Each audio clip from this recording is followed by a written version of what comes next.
Hello friends, welcome to एडबिट market. I hope आज का दिन बहुत अच्छा रहा होगा। कहीं ना कहीं जैसे ही कल के दिन मैंने बोला था कि रेंज के अगर ब्रेक होती है तभी कोई अच्छी खासी तेज़ी देखने को मिलेगी। और जैसे कि मैंने पहले ही बोला कि 17,900 का लेवल अगर निकल जाता है, इसके ऊपर हम होल्ड कर जाते हैं तो यस, ये तेज़ी हमें 18,000 की तरफ लेके जाती हुई दिखेगी। और 18,000 का ही एक ऐसा लेवल है, एक जो बैरियर है, ये जब तक नहीं निकलेगा तब तक हमें तेज़ी देखने को नहीं मिलेगी। और आज के दिन हमने सक्सेसफुली 18,000 के लेवल्स के ऊपर होल्ड किया और हमने क्लोजिंग भी दी है। और मुझे लगता है कल के दिन एक और तेज़ी हमें बाजार में आती हुई दिखेगी। और 18,000 के ऊपर होल्ड करने का मतलब ही है यहाँ से 100 से 200 पॉइंट की तेज़ी। और ये तेज़ी मुझे लगता है 18,100 से लेकर के 18,200 की तरफ हमें लेके जाती हुई दिखेगी। हालांकि यस, फिलहाल अभी भी कहीं ना कहीं कॉलेटर 18,000 के लेवल्स पे है, बट कल के दिन अगर हम निफ्टी में कहीं ना कहीं 18,000 के ऊपर होल्ड करते हैं आधे घंटे तो ये कॉलेटर्स करने के शिफ्ट होते हुए देखेंगे 18,100 18,200 की तरफ। बात करूं मैं कहीं ना कहीं 17,900 के लेवल्स की, तो कल के दिन 17,900 एक अच्छा सपोर्ट होगा। अगर ये ब्रीच हो तभी आप सेल करिए in the sense of gap filling, जो कि कहीं ना कहीं आज के दिन देखने को मिली। और गैप को पेंडिंग छोड़ करके अपमूव देना ही एक तरह से एक बुलिश इंडिकेशन होता है, और वहां से एक अच्छी खासी तेजी देखना और 18,000 के ऊपर होल्ड करना is a bullishness of market. And I think 18,000 से एक अच्छी तेजी बाजार में और बनती हुई दिखेगी टुवर्ड 18,200। ऑलराइट, तो कोई भी डिप मिलती है तो मुझे लगता है बाई करके चलना चाहिए। और 18,000 के नीचे भी अगर बार हम फिसलते हैं तो मुझे लगता है दोबारा बाई करके चलना चाहिए। तो बाई ऑन डिप का ही सिनेरियो रखिए 17,850 17,900 रुपए के ऊपर। ऑलराइट, तो अगर कल के दिन अगर 18,000 के नीचे अगर हम दुर्भाग्यवश फिसल भी जाते हैं तो मुझे लगता है आपको डिप से दोबारा बाई करके चलना चाहिए टुवर्ड 18,000। मार्केट बहुत ज़्यादा बुलिश है और मुझे लगता है और भी तेज़ी आपको देखने मिलेगी। और जैसे मैंने बोला कि ये हफ्ता कहीं ना कहीं आपके लिए एक तरह से रिजल्ट का हफ्ता है। और कहीं ना कहीं HDFC का भी बात करूँ, IT सेक्टर्स में HCL टेक, बात करूँ इन्फोसिस, और भी सेक्टर्स हैं जिनके, और भी स्टॉक्स हैं जिनके रिजल्ट्स आने वाले हैं इस हफ्ते, तो मुझे लगता है एक पॉजिटिव इंप्रेशन बाजार में पड़ता हुआ दिखेगा। और TCS के भी रिजल्ट्स आने वाले हैं 15 जनवरी को आई थिंक। तो एक अच्छी तेजी बाजार में देखने को मिलेगी। बाकी जो भी बिकवाली करनी है मुझे लगता है 17,850 के नीचे करके चलना चाहिए। और एक गिरावट कहीं ना कहीं फिर 17,800 के लेवल को अगर ब्रीच कर जाती है तो कहीं ना कहीं ये गिरावट 17,700 17,600 की तरफ जाती हुई दिखेगी। बट जब तक 17,850 17,900 रुपए के ऊपर है तब तक मुझे लगता है मार्केट में बाय और डिप करके चलते रहना चाहिए। ठीक है, मार्केट कहीं ना कहीं अभी भी कहीं ना कहीं बाजार में जो एक सेंटीमेंट है वो कहीं ना कहीं बुलिश ही है। Let's go to Bank Nifty. तो अगर मैं बैंक निफ्टी की बात करूं तो कल के ट्रेडिंग सेशन के लिए कहीं ना कहीं 38,000 का लेवल ही एक सपोर्ट रहेगा। और कोई भी डिप मिलती है तो बाय ऑन डिप करके ही चलने की सलाह है। बाकी अगर बिकवाली करके चलनी है तो सिर्फ 37,900 के नीचे ही बिकवाली करनी है। अगर 37,900 रुपए के नीचे अगर फिसले तभी आप इस गैप को फिल करने के सेंस में गिरावट प्ले कर सकते हो। बाकी कहीं ना कहीं यस, इंट्राडे के बेसिस में अगर 38,100 का लेवल भी टूट जाए तो कहीं ना कहीं एक बार फर्स्ट टारगेट उस हिसाब से कहीं ना कहीं 37,900 का लेवल, और 37,900 का लेवल अगर टूटे तो एक गिरावट कहीं ना कहीं सीधे आपको 37,700 रुपए की तरफ लेके जाती दिखेगी, जो कि एक अच्छा सपोर्ट बन के सामने आ रहा है। बाकी ओवरऑल जो एक अच्छा सपोर्ट जो अब बन चुका है, जहां पे सबसे ज्यादा पुट राइटर्स अब शिफ्ट होते हुए दिखे हैं, वो कहीं ना कहीं 38,100 के लेवल पे ही है। तो कल के लिए जो बेस रहेगा वो 38,100 का ही रहेगा। बात हो गई डाउन साइड की, बात करते हैं अपसाइड की। तो कहीं ना कहीं कल के लिए जो एक रेजिस्टेंस रहेगा इमीडिएट बेसिस पे वो कहीं ना कहीं 38,500 का लेवल रहेगा। अगर ये टूट जाता है, इसके ऊपर होल्ड कर जाते हैं, तो ये रैली कहीं ना कहीं हमें 39,000 40,000 की तरफ भी लेके जाती हुई दिख सकती है। कहीं ना कहीं बाजार में अभी तेजी कंटिन्यू ही हुई और कहीं ना कहीं प्री बजट रैली है और ये यहाँ पे अभी थमने वाली नहीं है। तो रिजल्ट का हफ्ता है तो और भी अच्छी खासी तेजी देखने मिली। और HDFC बैंक के भी रिजल्ट आने वाला है, तो कहीं ना कहीं उसका भी इंप्रेशन हमें आता हुआ दिखेगा। तो एक अच्छा अपमूव मैं एक्सपेक्ट कर रहा हूँ बाजार में। और कहीं ना कहीं ICICI बैंक, बात करूँ मैं एक्सिस बैंक, तो कहीं ना कहीं ये सब चलने शुरू हुए हैं और भी मुझे लगता है तेजी देखने मिलेगी। बात करूँ कोटक बैंक की तो वो भी अच्छा खासा अपमूव देता हुआ दिखेगा।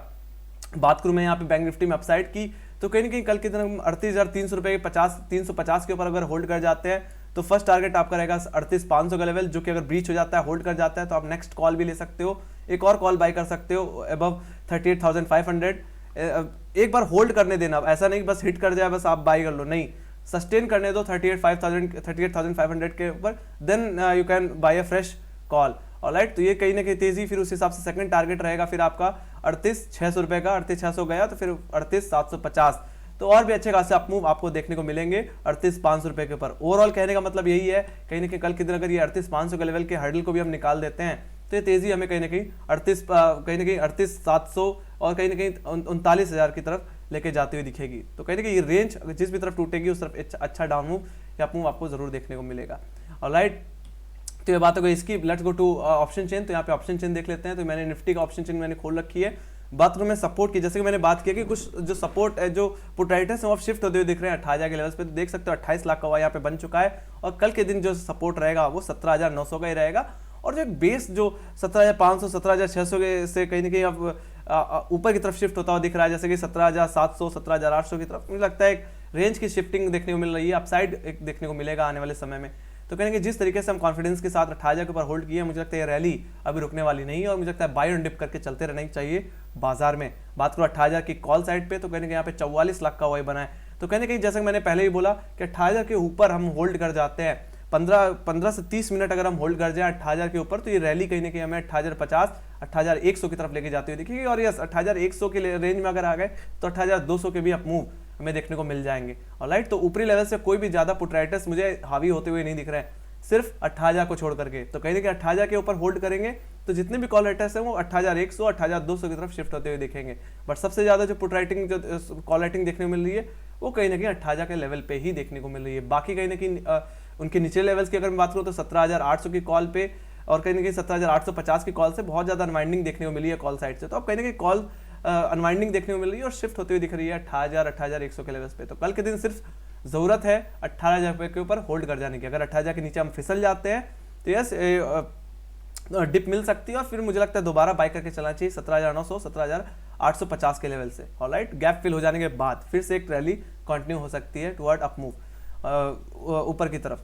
ऑलराइट, बाकी सपोर्ट जो रहेगा वो कहीं ना कहीं आपका 17,900 का ही मजबूत सपोर्ट रहेगा। ऑलराइट, 17,900 टूटे तो ही मुझे लगता है एक्सेल करके चलना चाहिए in the sense of gap filling. Targets will be 17,850 and yes 17,800। Alright, बाकी मुझे लगता है 17,850 17,900 के रेंज में दोबारा बाउंस देखने को मिल सकता है बाजार में। Let's go to Bank Nifty. तो बैंक निफ्टी की अगर मैं बात करूं तो बैंक निफ्टी में कहीं ना कहीं अभी भी अच्छी खासी तेजी है, और जिस तरीके से अब रेंज की शिफ्टिंग जैसे कि मैंने बात की, तो कहीं ना कहीं अब 17,500 के जो पुट राइटर्स थे वो कहीं ना कहीं शिफ्ट होते हुए दिख रहे हैं 38,000 के लेवल्स पे। तो 38,000 पे अच्छी खासी पुट राइटिंग मुझे देखने को मिली, जहाँ पे 19 लाख का वाई बना हुआ है। तो कल के दिन 38,000 का लेवल ही एक अच्छा बेस बना रहेगा, एक सपोर्ट बना रहेगा। ये ब्रीच हो तभी मुझे लगता है बिकवाली करके चलनी चाहिए, जब तक इसके ऊपर है मुझे लगता है बाय ऑन डिप करके चलना चाहिए 38,100 रुपए के ऊपर टेक्निकली। ऑलराइट, बाकी मैं बात करूँ 38,000 के लेवल्स की कॉल साइड की, तो कॉल राइटर्स अभी भी निकल के नहीं गए हुए हैं, बट मुझे लगता है कल के दिन ये अनवाइंडिंग देखने को मिलेगी और शिफ्ट होते हुए दिखेगी 38,500 और कहीं ना कहीं 38,900 38,900 के लेवल्स पे 39,000 के लेवल्स पे। तो जो नेक्स्ट हर्डल है जहाँ पे सबसे ज्यादा कॉल राइटर्स एक्टिव है वो 38,500 के कॉल पे, जहाँ पे इस समय लगभग 15 लाख का वाई बना हुआ है। तो कल का जो हर्डल है, जो एक रेजिस्टेंस है वो 38,500 का लेवल ही है, ये निकल जाता है तो दो और भी अच्छी खासी तेजी बाजार में देखने को मिलेगी। बाजार पूरा बाय ऑन डिप का ही, और मुझे लगता है बैंकिंग स्टॉक्स में एक अच्छी तेजी देखने को मिलेगी, आईटी स्टॉक्स में अच्छी तेजी देखने को मिलेगी। और बात करूं मैं यहाँ पे सीमेंट स्टॉक भी भागते हुए दिख रहे हैं। तो रिलायंस में भी रैली बची है, एचडीएफसी में भी रैली बची है, तो कहीं ना कहीं बाजार को थोड़ा सा और बूस्ट देते हुए दिखेंगे। Let's go to global indices. तो ग्लोबल इंडिसेस में भी चलते हैं। यहाँ पे मैंने मनी कंट्रोल का यहाँ पे ग्लोबल इंडिसेस खोल रखा है। बात करूँ मैं यूएस बाजारों के, तो कहने की यूएस बाजारों में कहने की खुलते ही गिरावट देखने को मिली है। बात करूँ यूरोप बाजारों में भी, तो यूरोप बाजार में भी थोड़ी सी फियर बनी हुई है, बट कहीं ना कहीं अभी भी बाजार थोड़ा सा नरम है, एक तरह से एक तरीके से मॉडरेट उसमें ट्रेड कर रहा है, कोई ज़्यादा खास गिरावट देखने को नहीं मिल रही, बट कहीं ना कहीं ओमिक्रॉन की वजह से थोड़ा सा इंपैक्ट देखने को मिला है। बात करें एसजीएक्स निफ्टी की, तो एसजीएक्स निफ्टी अब भी कहीं ना कहीं 17,990 18,000 की तरफ की रेंज में ट्रेड करता हुआ दिख रहा है। फिलहाल कोई कमजोरी देखने को नहीं मिली, और हमारा बाजार थोड़ा सा हट के ट्रेड कर रहा है ग्लोबल बाजार से, और कहीं ना कहीं प्री बजट रैली पे ज़्यादा फोकस कर रहा है इस समय हमारा बाजार। Let's go to technical indices. तो अगर मैं टेक्निकली चलूँ यहाँ पे एसजीएक्स निफ्टी पे, तो एसजीएक्स निफ्टी में कहीं ना कहीं ऊपरी लेवल से थोड़ा सा करेक्शन देखने को मिला है, कहीं ना कहीं 18,050 का लेवल एक रेजिस्टेंस बन के सामने आ रहा है। तो वहीं से कहीं ना कहीं हमें एक अच्छी खासी गिरावट, अभी थोड़ा सा प्रॉफिट बुकिंग देखने को मिल रही है, बट कोई खास ज़्यादा बड़ा इंपैक्ट देखने नहीं मिल रहा। बट जैसे मेरा मानना है, अगर कल की तरह गैप डाउन हो गया तो वो भी आपके लिए बहुत अच्छी अपॉर्चुनिटी होगी टुवर्ड बाइंग। ऑलराइट, अगर कोई डिप मिलती है तो मुझे लगता है एक बार और कॉल बाई करके चलना चाहिए in the sense of gap filling and yes and toward 18,000। Alright, let's go to Dow Jones. तो डाउ जोन्स की अगर मैं बात करूँ तो डाउ जोन्स में भी कहीं ना कहीं गिरावट बनी हुई है, और कहीं ना कहीं गिरावट थमने का नाम नहीं ले रही, और जो 36,200 का लेवल है वो ब्रीच हो गया है, जो कि एक सपोर्ट था उसके, अब कहीं ना कहीं उसके नीचे डाउ जोन्स फिसलता हुआ दिख रहा है, और बहुत ज़्यादा यहाँ पे बेरिश मुझे देखने को मिल रहा है डाउ जोन्स। और कहीं ना कहीं जो नेक्स्ट जो सपोर्ट आता है वो कहीं ना कहीं आप सीधे 36,000 का ही लेवल आता है, और 36,000 का लेवल के नीचे अगर डाउ जोन्स कुछ समय और बिताता है तो ये गिरावट कहीं ना कहीं 36,800 के लेवल्स की तरफ भी शिफ्ट होता है, सॉरी 35,800 की तरफ भी शिफ्ट होती दिखी, जो कि इंट्राडे सपोर्ट है। अगर ये ब्रीच हो जाता है तो ये गिरावट सीधे 35,500, जो कि सबसे ज़्यादा जहाँ पे सबसे ज़्यादा सपोर्ट है, जो एक वीकली सपोर्ट है, वहाँ तक डाउ जोन्स फिसलता हुआ दिखेगा। बात करें यहाँ पे नैस्डैक की, तो नैस्डैक में भी अच्छी खासी मुनाफा वसूली देखने को मिल रही है। तो कहीं ना कहीं यूएस बाजार कहीं ना कहीं अपनी धुन में है और कहीं ना कहीं अपने ही इनका अलग सेपरेट हो चुका है और कहीं ना कहीं अच्छी खासी गिरावट देखने को मिल रही है due to inflation and due to omicron. उसका इम्पैक्ट कहीं ना कहीं थोड़ा सा यूरोप बाजारों में और थोड़ा सा एशियन बाजारों में देखने को मिलता है। बट मुझे लगता है प्री बजट रैली कंटिन्यू रहेगी और ये तेज़ी कंटिन्यू रहेगी हमारे बाजार में। तो थोड़ा सा कट किया बाजार काम करेगा और मुझे लगता है कोई भी डिप, जैसे मैंने पहले ही बोला, कोई भी डिप अगर बाजार में आती है तो वो एक बाइंग अपॉर्चुनिटी होगी। तो अब चलते हैं कुछ स्टॉक्स पिक्स पे। तो मेरा जो पहली पिक रहेगी वो मेरा रहेगी रिलायंस। और रिलायंस मुझे बहुत बेहतर लग रहा है अपने लेवल्स पे और कहीं ना कहीं बार बार इसने अपने ट्रेंड लाइन पे बहुत खूबसूरती से सपोर्ट भी लिया हुआ है और कहीं ना कहीं मुझे लगता है एक अच्छी रैली रिलायंस में भी कंटिन्यू हो सकती है। और 18,000 बिना रिलायंस के हो चुका है, तो अगर रिलायंस चलना शुरू करे तो 18,200 रुपये के लेवल्स भी एक तरह से संभव है। बात करूँ मैं इस एक रेजिस्टेंस की जहाँ पे बार बार रिलायंस अटक रहा है, वो कहीं ना कहीं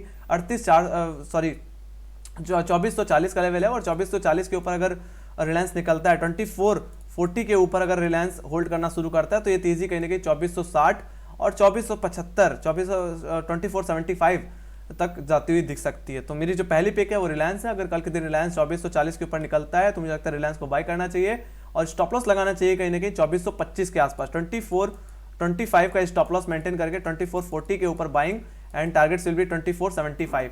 ऑलराइट, ये मेरी पहली पिक रही। और मेरी जो सेकंड पिक जो बन के आती है वो कहीं ना कहीं आपकी जो मेरा नेक्स्ट स्टॉक था, आई थिंक अब मेरे यस कहीं ना कहीं जो नेक्स्ट जो पिक है वो मेरी टेक महिंद्रा है। यस, मैं टेक महिंद्रा में दिमाग से स्लिप हो रहा था और यस टेक महिंद्रा में बात करूं तो बार बार टेक महिंद्रा कहीं ना कहीं बार बार करेक्ट हो रहा है 1725 के लेवल से 1725 like resistance for Tech Mahindra. और एक बार 1725 रुपए के ऊपर कल के दिन निकलता है तो मुझे लगता है टेक महिंद्रा खरीदना चाहिए और टेक महिंद्रा में एक अच्छी तेजी बनती देख सकते हैं, एक ब्रेकआउट देखने को मिल सकता है और ये तेजी कहीं ना कहीं 1750 और 1780 तक जाती हुई दिख सकती है। तो यस, टेक महिंद्रा को बाई किया जा सकता है और स्टॉप लॉस इसी हिसाब से कहीं ना कहीं आपको 1710 रुपए के आसपास मेंटेन करना है और बाई करना है 1725 के ऊपर और स्टॉप लॉस और टारगेट्स रहेंगे आपके 1760, ठीक है, 1760। ऑलराइट, तो यहाँ तक अप मूव टेक महिंद्रा में देखने को मिल सकता है। तो ये मेरी दो पिक्स हैं। इसके साथ thank you very much for watching. Make sure guys like से सब्सक्राइब जरूर दबा देना और टेलीग्राम चैनल का लिंक ज्वाइन की तो लिंक डिस्क्रिप्शन बॉक्स में है। मार्केट से रिलेटेड जितनी भी न्यूज़ रहती है वहाँ पे अपडेट हो जाती है। See you in next video.